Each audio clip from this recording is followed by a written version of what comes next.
నేను నీ పంట కొనుక్కోపోయేది. సంతోషం అయ్యా. ఒక బస్తాకి ఎంత ఇస్తున్నారయ్యా? బస్తా 80 కేజీలే కదా, 1200 తీసుకో. 1200 పెట్టుబడి కూడా రాదయ్యా. నాకు కూడా అది పెట్టుబడి. మార్కెట్ లో రేట్లే లేవు. అసలు దీన్ని కొనుక్కుని ఏం చేసుకోవాలో నాకే తెలియా. మీరు నష్టపోతారనుకుంటున్నాను నేను. ఇచ్చేడుకుంటే లేదంటే నీ ధాన్యం ఇక్కడే ఉంటుంది. మిగతా వాళ్ళందరితో తీసుకుని పోతా ఉంటా. అయ్యా అంత పని చేయొద్దండి అయ్యా. ఇస్తాను తీసుకోండి. ఈ టైంలో ఎవరు ఫోనా? ఈడేవి ఇప్పుడు చేస్తున్నాడు? అన్నా, రైతుల దగ్గర ధాన్యం కొనేవా? దాని మన దగ్గర నుంచి కొనేదానికి క్లయింట్లు వచ్చున్నారనా? చెప్పు. ఒక బస్తా రేట్ అని చెప్పమంటావా? 3000 చెప్పు. 3000? 3000.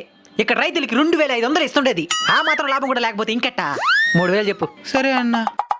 మంచికి కాలమే ఉండేదిలే. ఇనేనవా? సరే, వాళ్ళ బస్తాలను ఒక రేటుకి తీసుకున్నా, మీరు ఎక్కువ రేటుకి తీసుకుంటాను. కానీ ఒక బస్తాకి ఎంత ఇస్తావో? వాళ్ళందరికి 1200 కదా, నువ్వు 1200